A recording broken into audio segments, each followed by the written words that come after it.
Deeper. Come on, deeper, deeper.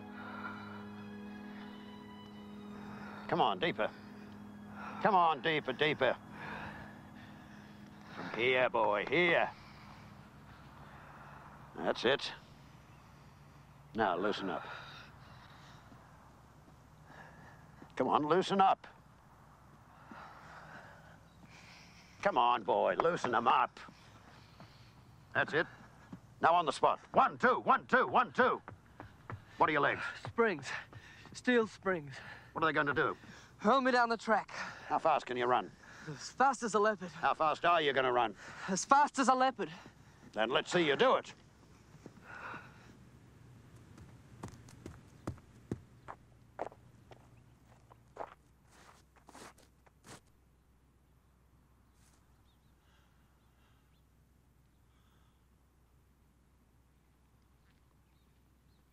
Are you ready, leopard?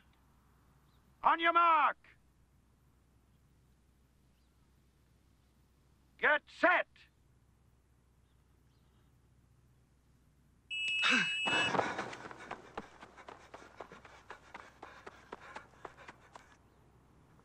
Come on, boy. Come on, boy.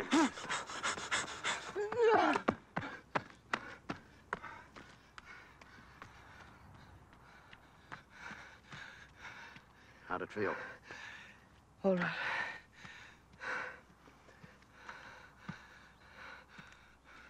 Nine and 5/8.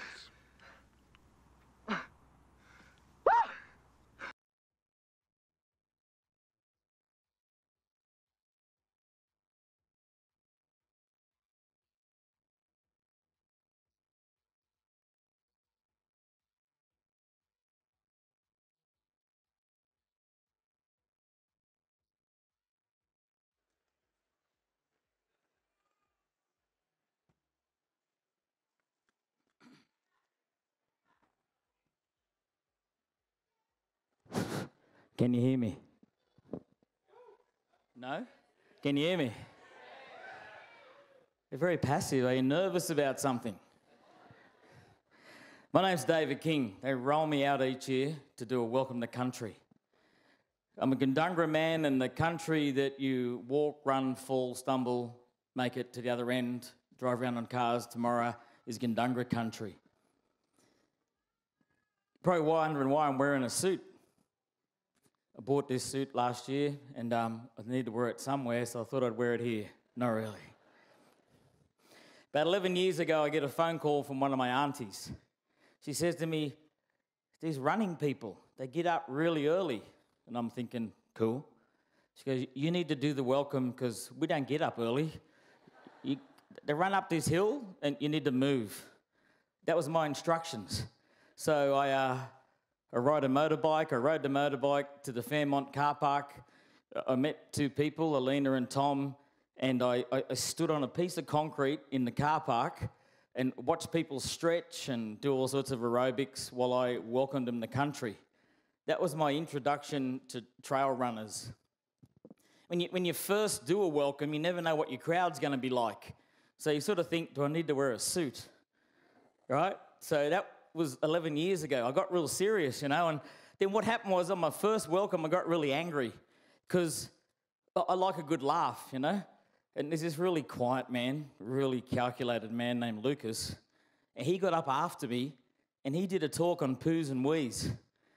I missed out on my favourite talk. I love talking about poos and wheeze, but being the formal guy that I am, I thought, man, you know, you just don't know if they've got a sense of humour, these people. Can they really take Aboriginal jokes and original jokes or anything like that? And then Lucas told the story that someone did a poo on the track. And I'm thinking, wow, that's like, it was a serious sort of don't do the poo on the track. I thought it was cool. So I'm thinking, that'll slow people up a bit, eh? Like just drop them and they'll disappear. So I went home pretty angry after my first welcome to the Ultra Trail, thinking, man, I didn't do the poos and wheat talk. And I thought that bag it concept was pretty cool. I just couldn't imagine doing it in a bag, but it was a pretty cool concept. So I started to relax. And then what happened was the next few years we did the welcomes, and you as a community has really blessed us as Aboriginal people, because I've come to know a lot of you as friends, as Facebook friends, as people I meet in places like Tasmania the other week. I met a girl named Julie from Melbourne on some bus down near Cradle Mountain. And you became a part of my life, and it actually started to work with our community. I bought this suit because the Gully, which is just off here where my mum was born in 1926, we won the Indigenous Land Management Award last year for New South Wales. We took the Land Care Award. Thank you. Because of great people like you. So you might not know this, but Ultra Trail always help us out to care for country. Like that Spirit Bird this year, it just reflects the caring for country. So then I started to relax on my talks. I remember coming up here once and they had these new lights here and you look like an Aboriginal crowd that night. I remember saying, gee, is this Aboriginal night or what? It's all black out there. I can't see anybody. And you all laughed then too, eh? So I thought that was pretty cool. And so then we worked through and we've had some really good times together. And I wasn't going to come back this year. I thought last year I could retire because I wasn't the best. I'm not the best at concentration. But this year it's to remember the women in our NAIDOC at 2018. So I thought this would be a great year to reflect on my mum. She made it up here once. She was quite an amazing lady. She got up here and I sort of had her over there on the side and I said, now, Mum, you got to do the welcome. She had a stroke, so she gets up here and she stands next to me there and she looked out and said, what am I here for? I went, you got to do a welcome. And then she looked and, can I have the first picture up for a sec? That's my mum at 8. She was removed because she was Aboriginal from the Gully here in Katoomba. She was taken about 3 weeks after this photo and was never allowed to connect with her family again. She wasn't allowed to sit with her dad. She wasn't allowed to be Aboriginal. But she told me the story. That was the only dress she had, and she had no shoes. And one of her most emotional moments with me was she said there was a rabbit on that seat and they wouldn't let me take my rabbit. That was taken about 1934. And that was all she had. And when she saw the Ultra Trail, she said to me, why do they take all this stuff? I said, oh, to eat and drink. She goes, all I need is just to walk. She walked barefoot on this country. She connected to this country. She loved the Ultra Trail. Thanks for that picture. You can drop it now. And so we got her up here, and you get nervous when I'm doing my belt, eh? Look at it. We're really quiet then. It's all right. It's safe. I have HR policies. And my mum that night just went home and she really respected the Aboriginal community. This is really hard, eh? There we go. And so this year I just thought, to remember my mum, I'd actually get a shirt that shows you the women's connection to country. I was really honoured last night to have my oldest daughter come do a welcome with me, and she told stories about her nan and how my mum used to sit up the trees and she respected ants and everything. And you'd say to my mum, who are you talking to? And she goes, the ants, mate. What's your problem with you? She talked to the ants all the time. She just loved country and she loved people. And it was an honour to have all you people on her country. And it's an honour for all the people that are basically Aboriginal up here to have you along. So this year for NAIDOC, it says, because of her, we can. Because of my mum, I'm here. Because of my mum, I'm able to do these welcomes. Now you're getting nervous, eh? I got shorts on. So I realise you're a very relaxed, very formal, very straightforward group that a man like me can wear tights on a stage and not be nervous. They're technically women's tights, so I'm with that. How do I say your surname? Duffus or Doofus? Which one? Really? I'll go Duffus because I think you're going to get me killed. And I just, to remember my mum, this is about weaving country and all the different things. My mum used to wear a possum skin hat. And I brought her hat along because when you're an elder, which I'm not, I'm just Dave King, you wear the possum skin to remember country.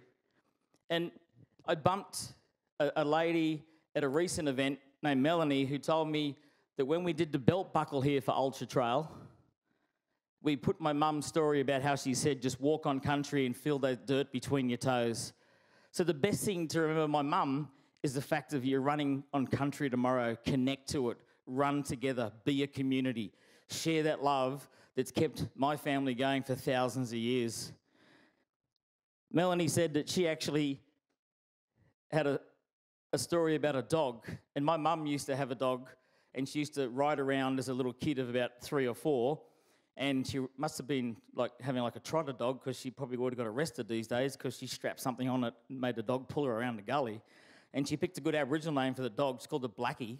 So I'm thinking, Mum, you get arrested these days for those sort of names. And she just loved country. This second picture I want to show you was my mum about a year before she died. Look at the difference in a lady that connects to country.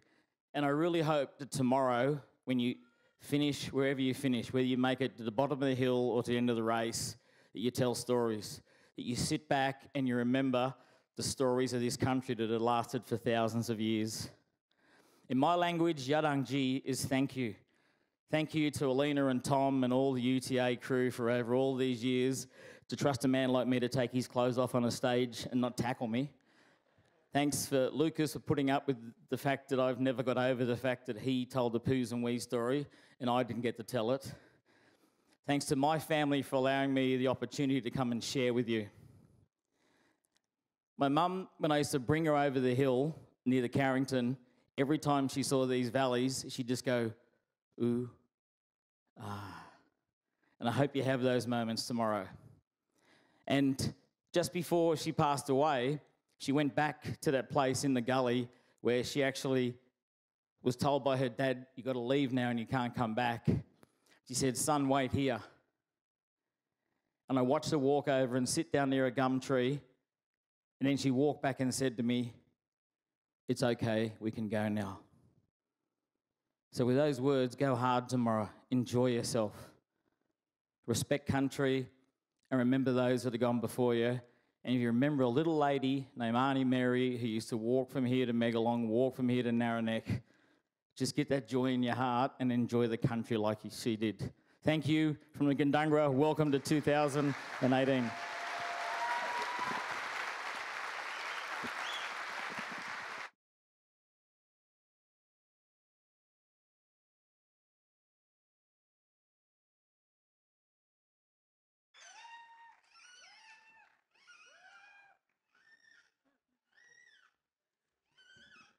Welcome, UTA 2018. Here we are. It is absolutely wonderful to see you all again. Last year, as you know, was a bit of a hectic year for us with the rain and the change of course. This year, wow, I'm actually enjoying it. It is fantastic. I went down to the 22 today and I went, holy moly, there's some people down there. I didn't know we had so many people coming to this event. So thank you for coming again. Thank you for making it even better. It's just, I know we reflected a little bit last year because it was the 10th year, but it just, I guess we're at another stage again, and I was thinking back to the first year when we had 175 people, and it was just Tom and I, and we set the course, we did the check-in, we'd run from one, number one, and then someone over there. It was pretty hectic. We did the sweeping, we did the forerunning, we manned the checkpoints. It was, quite an experience. And now we have the most amazing crew for the couple of weeks around this event. And without them, we just couldn't do it. So I'd really like you to all put your hands together for that amazing AROC team that we have.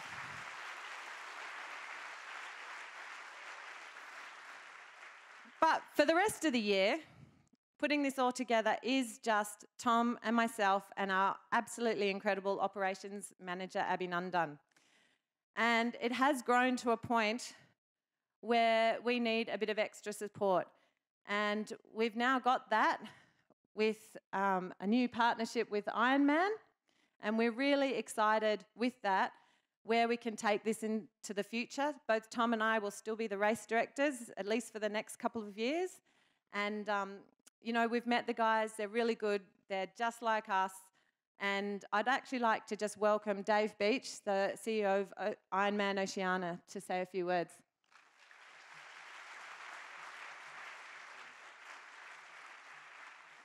Thanks, Alina. And I guess I stand before you guys actually with a little bit of trepidation because what I guess we're inheriting here is quite obviously an iconic event. And as you guys will know, people do events for all sorts of different reasons. And I believe people come and they do an event for the first time, perhaps for the challenge, might be the destination they're intrigued by, might be personal reasons, overcoming challenges. But what keeps people coming back to an event time and time again is the people. And when I came to this race last year and took part in it, I was absolutely blown away by the culture, the vibe, and the tribal nature of the people in this room. And so that really appealed to me and my team. And we started talking to Tom and Lena about how we might get involved. And I guess through this process, I think of ourselves not as the new owners of the event, but as the custodians of something really special. And you know, people obviously be looking at any changes and things we're going to may or may not make as we go forward. But I'm really looking forward to working with Tom and Alina over the next few years to see how we can add some value. But I guess the key message I want you guys to take away with is I know how precious this event is, how special it is, and we're going to do everything we can to try and add value to it. And yeah, really looking forward to working with you guys. And for those of you who are here for the first time, beware, you'll be sucked into this tribe, and you'll be hooked, and you'll be back year on year. And you know, everyone's got their moments in a race like this when it's a long way out there tomorrow. You'll be going through lots of ups and downs. And for me, at the moment, for me in these races is that moment in time when you ask yourself, why am I doing this? And that's the time actually when the magic starts to happen.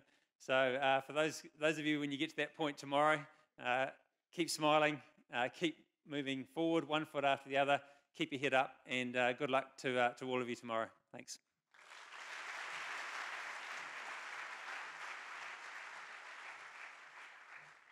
Thank you.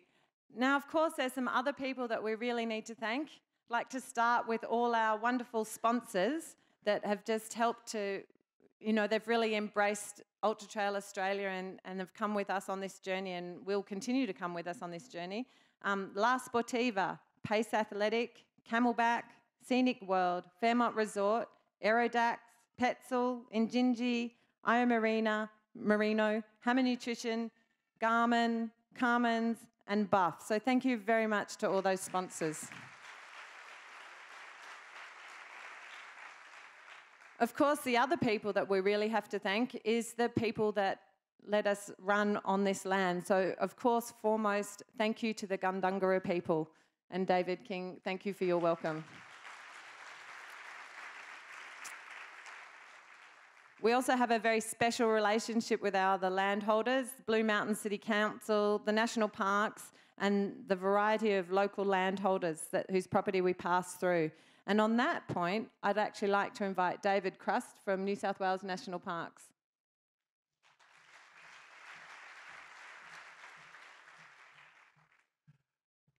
Good evening, everybody. I just want to welcome everybody to Blue Mountains National Park and the Greater Blue Mountains World Heritage Area on behalf of the National Parks and Wildlife Service.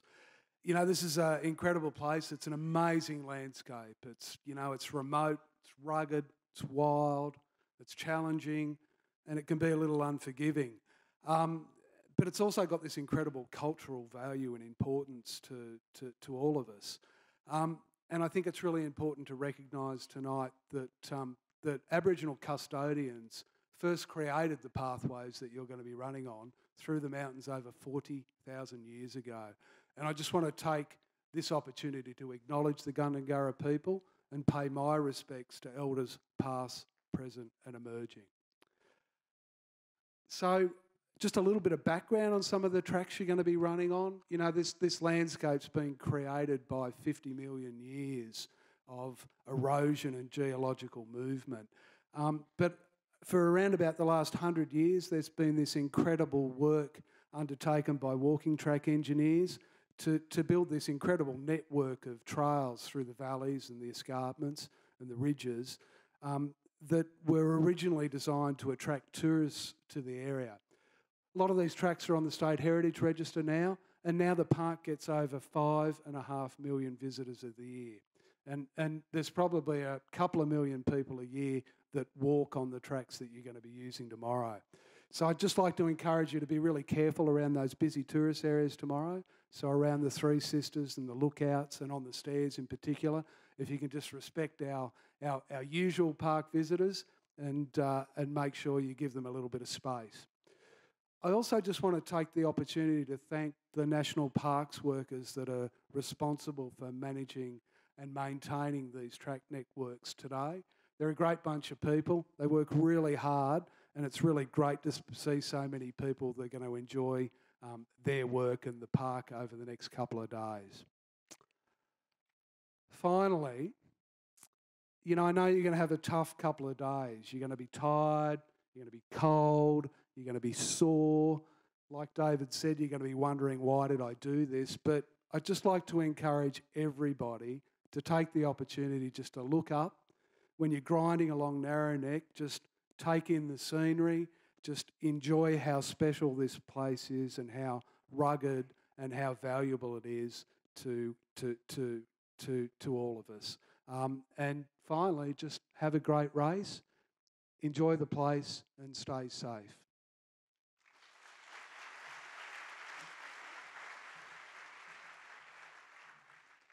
All right, next up, we get into some of the important information side of things. So next we'll have Lucas Trahey from Event Safety Services, who has actually been with us for all 11 years, providing the safety for this event. We have an amazing medical centre that they've set up, but we don't want you to be in that medical centre. So Lucas might give us a few tips on how to prevent that. Well, I want to start off by saying thank you to the running community. We've done 10 of these events now, and in the first few years, we had a lot of stuff, a lot of illness come up, which we didn't really know what it was. As we learned about what it was, and as the running community listened when we spoke at these briefing nights and they read the Facebook posts, the preventative stuff, we got the incidence of the preventable stuff right down to almost nothing. So in the early days, we would put 5, 6, 8, 10 people in Katoomba Hospital. These days, maybe 1 or 2 most years. So thank you, running community, the guys who've been here a lot before, who've taken on the messages that I'm going to talk a little bit about tonight, helping us spread the word, being receptive. You've got the incidence of the preventable stuff down really low. So thank you, running community. I'll start off by telling a story about a couple of runners who started off very happy and they ended up very, very sad in Katoomba Hospital. And it's just a bit of a salutary tale. Every Sunday I like to check in at Katoomba Hospital, see who we put in there, have a chat, see how they're going. And there's this one particular lady who was quite symptomatic of what was going on. She'd come from Perth. She was the fittest she'd ever been in her life. And here she was sitting in a white hospital bed with white sheets and people taking her blood pressure and putting needles in her arm. What happened? So she had this deer in the headlight look. She just couldn't understand what had happened. What had happened was that she'd messed up a couple of things in her run, and they were based on stuff that was kind of common mythology at the time, to do with hydration and to do with the tablets that you might want to take. So the biggest part of my message at these runner briefings is now to hit those 2 things on the head and to try and spread the word about the stuff that made people really sick, to try and keep you guys out of hospital. Can I have the next slide, please? So, first of all, the tablets. Nurofen, Voltaren, they're nasty little drugs for your kidneys. Sports medicine doctor, Dr. Tom Cross, who's a well-recognised trainer and coach and medical doctor in Sydney, he recommends that his athletes abstain for 3 days before and for a certain period after an event like this from non-steroidal anti-inflammatories like ibuprofen, which is sold as Voltaren and Nurofen. They're very hard on your kidneys. If you then combine that stress on your kidneys with a very high level of fatigue, and I think everyone in this room will get that tomorrow, and anything less than perfect hydration, a little bit above, a little bit below, you're really guaranteeing you're going to cause problems for your kidneys. So our very strong advice is abstain from them. I know that people have sore knees. I've got sore knees. This is not the time to pop ibuprofen to try and make that knee feel better. It might make the knee feel a little bit better. There's a lot of stuff, even in the medical literature, that the anti-inflammatory effect is not that fantastic. Regardless of that, if you take those and flog yourself, you stand a much higher risk than normal of withdrawing from this race with some sort of illness. As I said, in the early days, that regularly put 3 or 4 people in Katoomba Hospital taking too many tablets. So the next thing people go is, oh, can I take paracetamol then? And I go, look, it's got its own problems. Pain is there for a reason. I mean, it's easy for me to say, but paracetamol can have other effects as well, and taking too much is really bad. Whatever you do, don't take more than the manufacturer's recommended dosage, and our strong advice is to abstain from both types, particularly ibuprofen. If you pop too many of them, you'll be increasing the chance of getting sick by quite a lot. Next slide, please. When we first started this race, there was a lot of mythology about hydration. There still is. If you Google hydration, 9 out of 10 Google posts will tell you things which we now know are mythology. Things like you need to preload before you run a big race because your body's not able to adapt quickly enough. You should drink to a schedule because your body's not smart enough to drink when you feel thirsty. We now know that's not right. The other popular mythology is if you wait till you're thirsty, it's too late. They're all been thoroughly disproved. So our recommendation around hydration is very strongly to only drink if you're thirsty.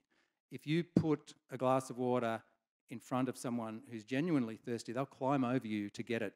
The drive to drink is very, very strong. We wouldn't have survived as a species if our thirst reflex wasn't a good indication of our hydration status. The other thing that apart from the non-steroidal anti-inflammatories like ibuprofen, the other thing that put regularly 3 or 4, sometimes 5 people in hospital in Katoomba on the Sunday morning after this race was from drinking too much and getting this thing called hyponatremia, which is low sodium level. Hypo is low, Na is sodium. If you muck up your sodium levels, it'll manifest in a number of different ways. You can be headachy, nauseous, puffy in the hands. It can affect your chest. It causes swelling through cells in your body that shouldn't be swollen, and it'll make you sick. It takes a long while to recover from hyponatremia. Sometimes people spend a night or 2 in hospital on high saline drips. So if someone has that, they get a 3% sodium drip. Sodium's normally 0.9%. That's how we get them better. It takes ages.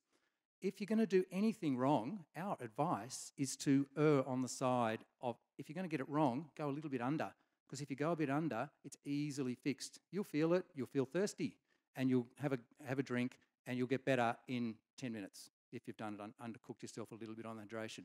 If you go over, and significantly over, you will be half a day at the minimum before you get better if you muck up your sodiums too much. So very strong advice based on doing 10 years of this now is to drink if you're thirsty. Don't preload, especially in this cold weather. You just don't need it.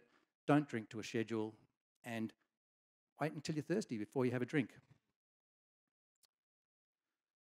So please work with those ideas and keep yourself out of hospital. I know that the golden rule of training for a big event like this is to don't change anything on race day that you do in training.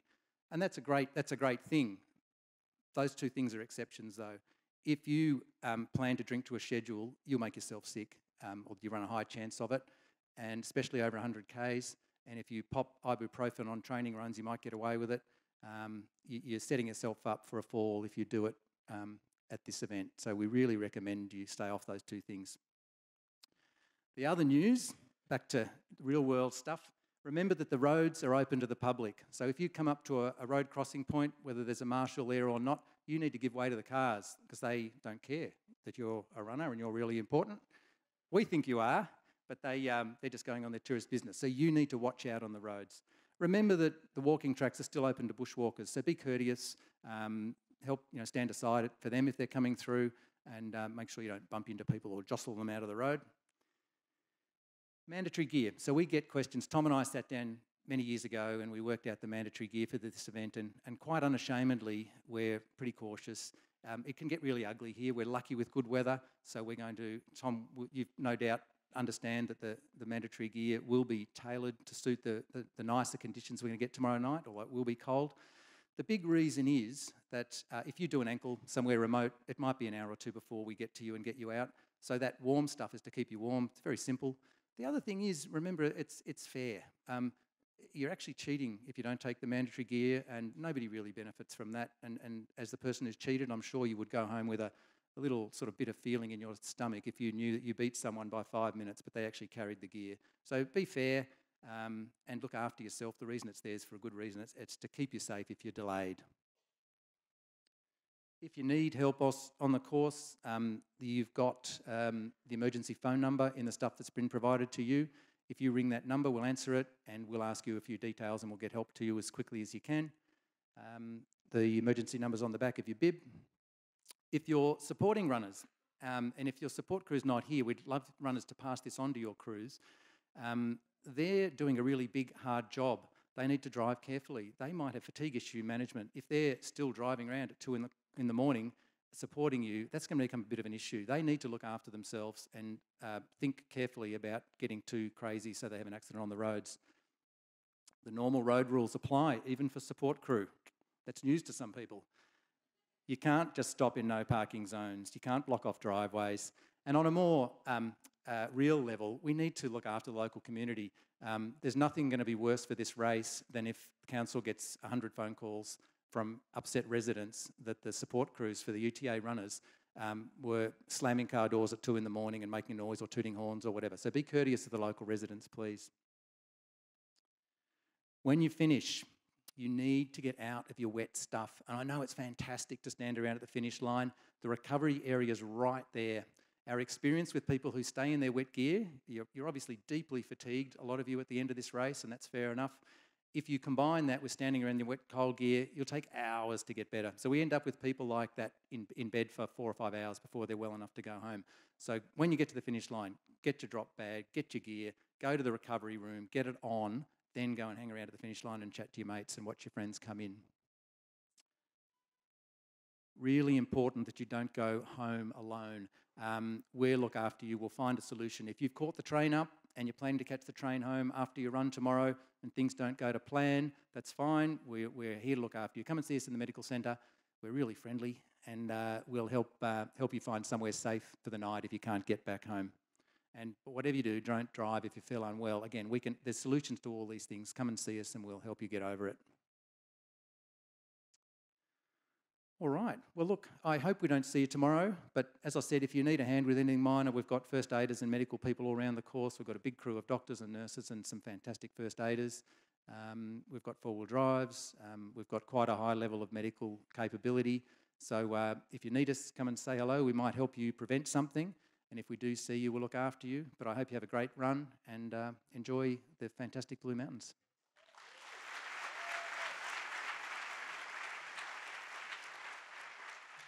Thanks, Lucas. I just wanted to touch on a couple of things that Lucas mentioned. One was the mandatory gear. So we do have mandatory gear checks around the course. We had one at the finish for the 22, and we had at least 30 people that have added 40 minutes to their finishing time by not carrying the required mandatory gear. We make a selection of what we're going to check. It's different every year. So for the 22, we checked a phone and a bandage, which was part of the mandatory gear. And as I said, at least 40 people, by not carrying those small items, have added 40 minutes to their time, including one of the place getters. So they didn't actually get their place. So we are serious about it. We do it for a reason. and it's only fair that everybody carries the same thing. So please make sure that you carry your mandatory gear, because we really don't like to give a penalty. The other thing I wanted to touch on was don't go home alone. Well, there's a lot of people here. It's a pretty good dating agency, I reckon.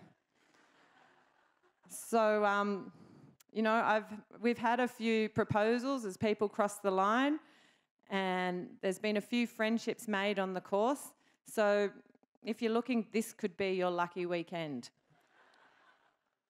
Now, I would like to introduce the one and only race director. I don't know if he's quite ready yet. I'm just extending it here.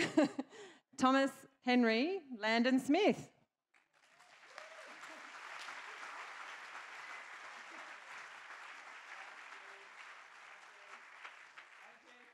Thank you. We'll be here all week. Hey guys, are you coming on? Where's the spirit? So that clip we showed, which we love to show, of the movie Gallipoli, this young man is named after the runner. Does anyone know what his name is? Anyone? What is it? It's Archie. Hey, good on you, Archie. That's my favourite clip, that. And this young man was named after a ski resort in the US. He was conceived in Las Vegas, I think, although it could have been Zion National Park. But we couldn't call him Zion, because that would be too weird. Hopefully no one's called Zion out there. Anyway, we went into a Jackson Hole T-shirt shop, and we were looking for a T-shirt, and this lovely American lady came over and she said, "Can I help you?" Something like that. And I said, yeah, I'm looking for a T-shirt for my son. We named him after this town. She goes, "Oh, Jackson's a beautiful name." And I said, "No, he's called Hole."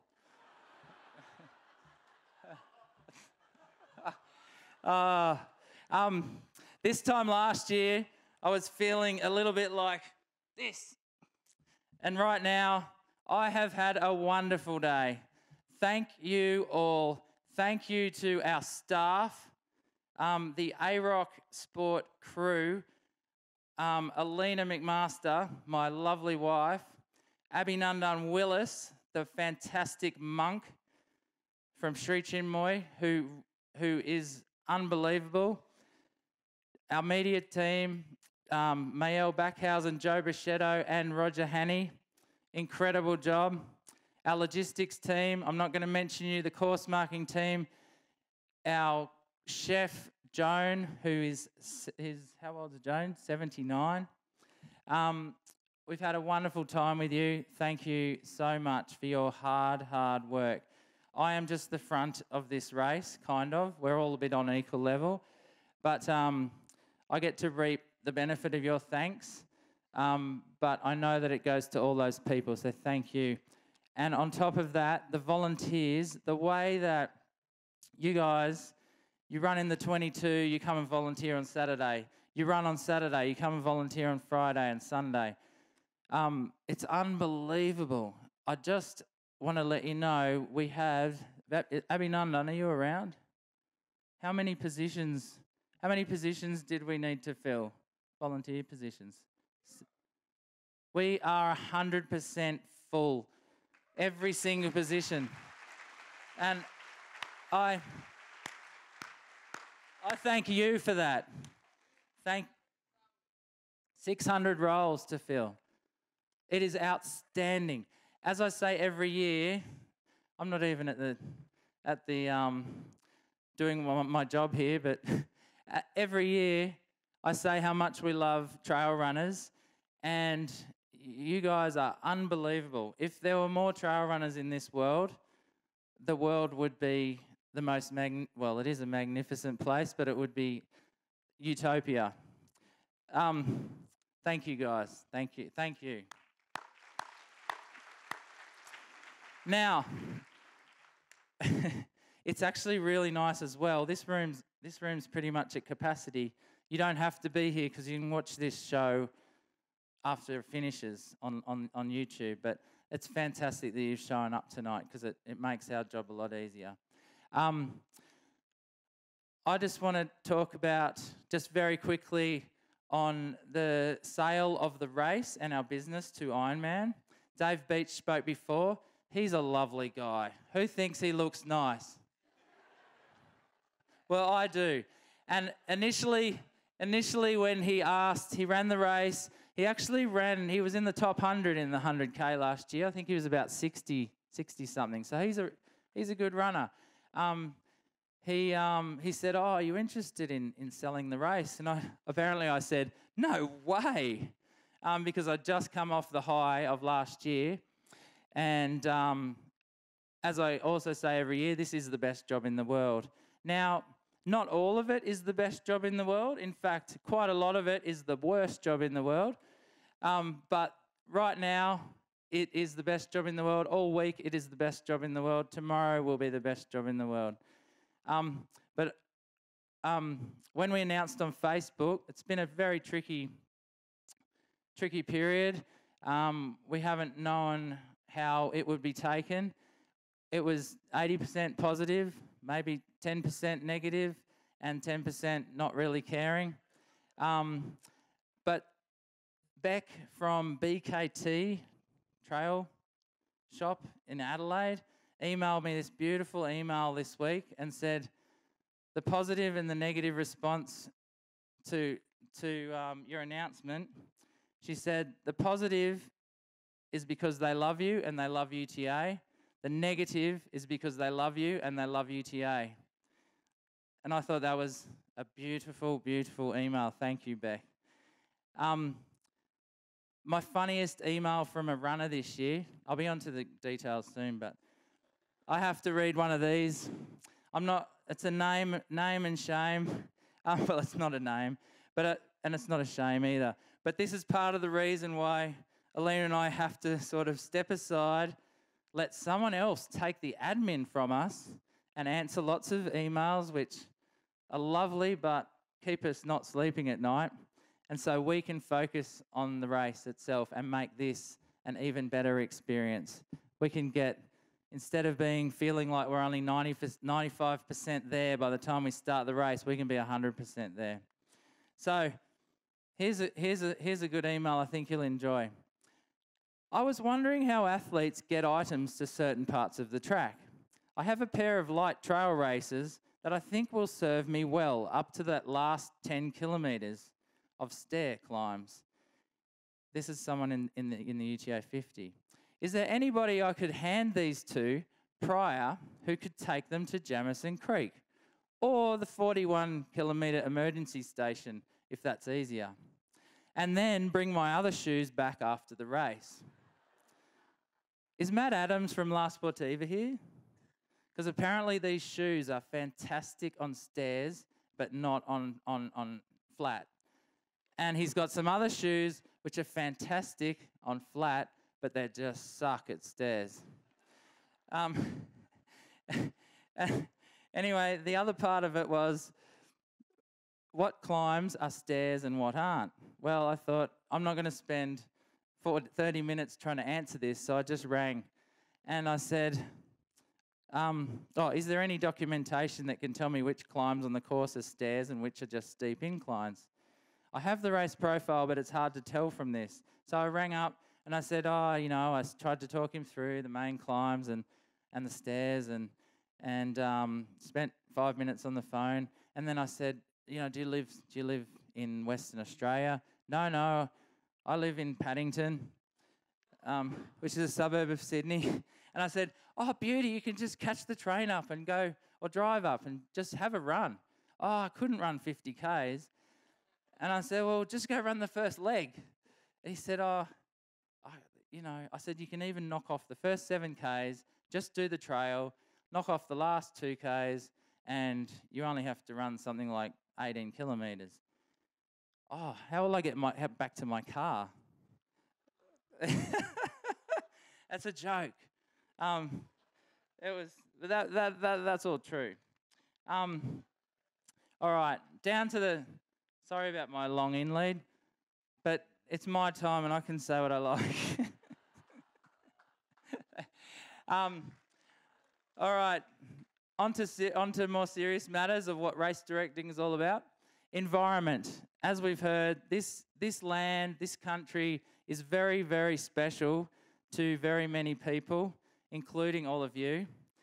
Please remember to leave no trace. So if you poo, please use one of the toilets on the course. If you have to go on the course, which is understandable, please go dry side, high side, away from creeks, bury it, get off the track, get out of the creek lines and bury it 15 centimetres into the ground.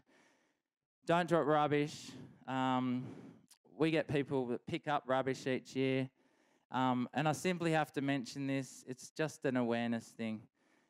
So please don't drop rubbish. We always go around and pick up rubbish, but it makes our life easier if we don't have to pick up so much. The showers and the toilets in the recovery zone at CMS, I personally spent 3 hours cleaning that up last year on the Sunday when all I wanted to do was go to sleep. Just remember, the rubbish goes for everywhere, on the course, at places like this, at Scenic World, in the showers. Please, if you're taking off your strapping tape off your shoes, off your ankles, please take it out and bin it. If you're using, what was those things? An exfoliator glove. I found this thing, I'd never seen one before. And it was, you shove your hand in it, rub yourself down. And I found this thing. It was a single-use thing, and I had to throw that out. I found finisher towels, event T-shirts, socks, shoes. We could have clothed a small town. So anyway, I think you get my message. Race numbers. Please, it's a rule to wear them on the front, on your belly, not on your pants. They've got to be visible at all times. If you put your high-vis vest on, put the number over the top. We need to see your numbers. It's one of the hardest things people find to get right, but it's pretty simple.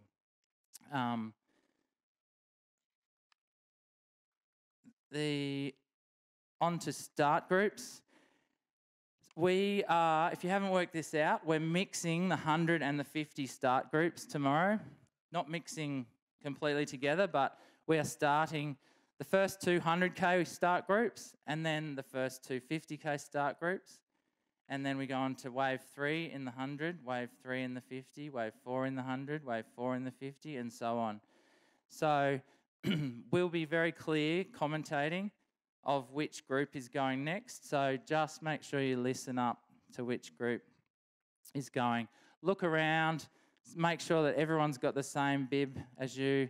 The 100K has a red bib, as I'm sure you've worked out by now. The 50K has a yellow bib. Also starting in the start group that you've been approved to, you must start in that start group.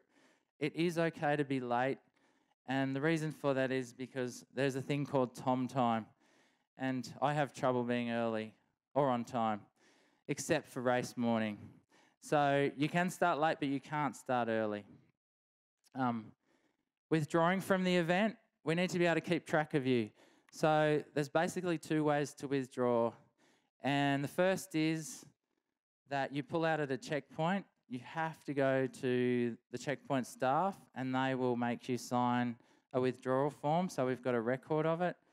And then you're fine to go. Otherwise, the other way to pull out is via the first aid, the safety team, and you call that number.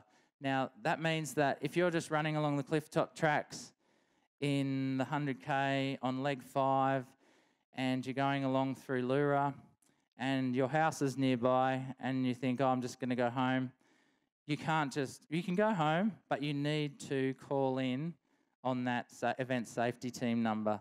It's on the back of your race bibs. It's also in the participants' emergency instructions. So we just need to keep track of you. Course markings, it's arrows, it's crosses, it's pink tape.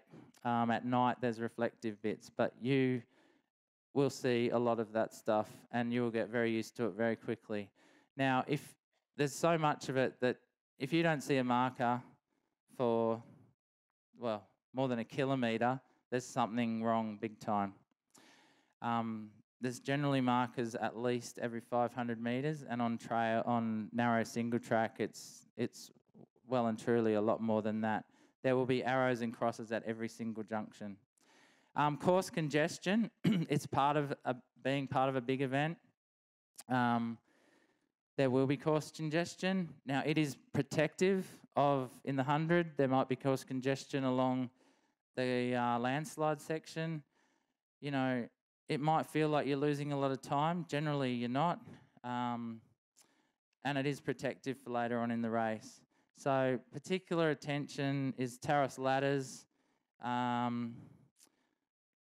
It's a continual flow of people down there. There is an alternate to take, which is Duncan's Pass.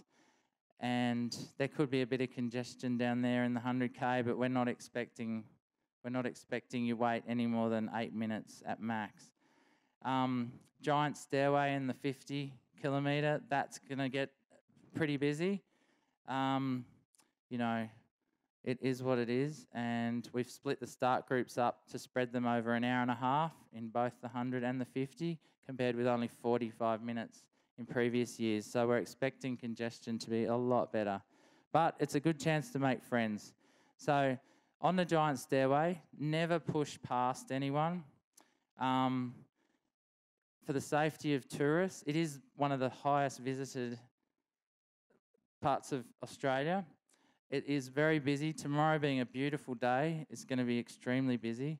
So if you encounter anyone coming up or going down the giant stairway while you're trying to get down, you have to stop running 5 metres before reaching that person and walk the final 5 metres until you pass them, and then you can start running again. GPS handout for the top runners who we've allocated them to, and anyone who's hired one. That'll be done in the morning at the start line. So we'll be calling names out, but if you've hired a GPS tracker, just come right up to the start line. We'll be handing them out there from 5:40 a.m. Now, if you've a GPS tracker, they have to go in the very top of your backpack, in a pocket, in something that's going to keep it up in the top of your backpack. Otherwise, as soon as they drop down, it will not work at all. They're completely useless any lower down in your pack. If you don't have a pocket, we can duct tape them onto your shoulder strap. Getting to the start in the morning. So we've implemented vehicle incursion prevention procedures. I should have given an acronym to that, so no one knows what I mean. But anyway, we've got, as everyone should be well aware, if you're not, have another look at the website tonight about the event parking. Basically, tomorrow you cannot drive a car into this area. You have to either walk in, you can take the free event bus service from Lura or from Katoomba, or park outside the event precinct, up in Katoomba at the council chambers, which is just across the road from the train station, or at the commuter car park at the train station, and walk through to the Carrington Hotel and catch a bus. Basically, you can't bring a car in here, so just make sure you've got your plan in your head of what you're going to do in the morning.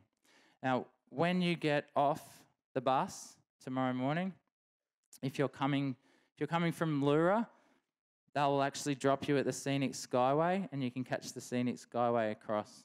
It's a free service put on by good old Scenic World. The Katoomba, you're not so lucky. You're just getting dropped at the Katoomba Cascades Park, and you just have to walk 900 metres to Scenic World. Where that bus drops you is at the major split point in the race for the 100 and the 50. So at the 4.9 kilometre mark in the 100 and the 6.9 kilometre mark in the 50, you'll come to a junction where 50k runners will go straight ahead and 100k runners will turn right. There is lots of signage at that point, and there's going to be 4 marshals at that very point yelling which way to go. There's also going to be 3 catches along each route to catch the bibs of 100k runners or 50k runners going the wrong way. So we ask that you, if you haven't had a look at that spot yet, please have a look at it in the morning when you get off the bus. That spot is almost right at that bus stop, the event precinct bus stop at Katoomba Cascades Park. So when you get off the bus, just go and have a good look and be sure of which way you're going. Safety watching the race for spectators. Thank you for coming out, by the way. Today was unbelievable, the support that was there for the runners. But just be aware you have to be off the road surface as soon as the roads reopen to traffic, which is 9:15. So please don't stand on the road after 9:15 and the roads are being opened. Just jump off the road. The event app, hopefully you've all downloaded the event app. It's easy to find, Ultra Trail Australia, in the App or Google Play Store. Well, I was a Google Play user for about 2 months. And actually, that's another funny story, but we've been here too long. Okay, you twisted my arm. Someone emailed, it wasn't even a question, they said, I can only follow 10 runners in the app results, whereas my iPhone friends can follow as many as they like. And I'd just come back off my stupid Android phone, back onto an iPhone. And I said, ha, ha, ha, Android users only have 10 friends. and iPhone, become an iPhone user, you can have as many as you like. And then I said, I had an Apple phone, I drowned it, canyoning with my boys. And so I changed Kerry Suter from Squad Run. How good is that man? But he talked me into getting a Google 2 phone. It was horrendous. My 2 months were horrible. Anyway, I said, I've just thrown my Google 2 phone in the bin, so life is good again. You should do the same. I don't know if she's in the room, but my apologies. It was all just fun. She did post it on a public Facebook page saying how rude I was. Anyway, support crew, checkpoint 3, checkpoint 4, and checkpoint 5. So support crew should know by now they can't go to checkpoint 1 or checkpoint 2. Parking, just park where directed. Please park legally. Don't park people out of their houses, across their driveways. The weather forecast, this time last year, when I asked Siri the question, what's the weather like in Katoomba, all that came up was you need an umbrella in Katoomba this weekend. So tomorrow is not the case. It's a beautiful day. But it still will be cold at night. So the mandatory gear, the scenario 2 is the one you need to follow for the 100k runners. 50k runners do not need their high-vis vests. 100k runners do not need to start with their waterproof pants or their 100-weight fleece, but they should follow scenario 2, which I'm not going to read out, but you need to read on the mandatory gear site. It's something about putting those other items into your drop bag 4 if you're going to be through there before a certain time, or otherwise into drop bag 5 if you're a faster runner, or with your support crew. But please note that all mandatory gear, apart from those 2 items, is mandatory at all times. Even your high-vis vest, it's mandatory tomorrow morning for the 100k.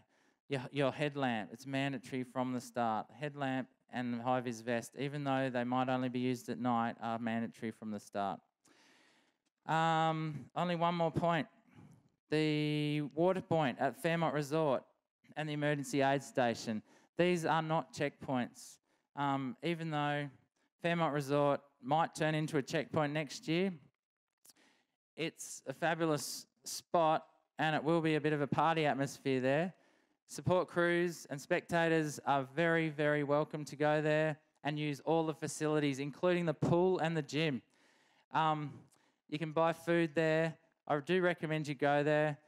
But for the runners, they are just water points. There's water, there's chips, there's lollies. That's not a full service checkpoint. And that, my friends, is it for today. And thank you.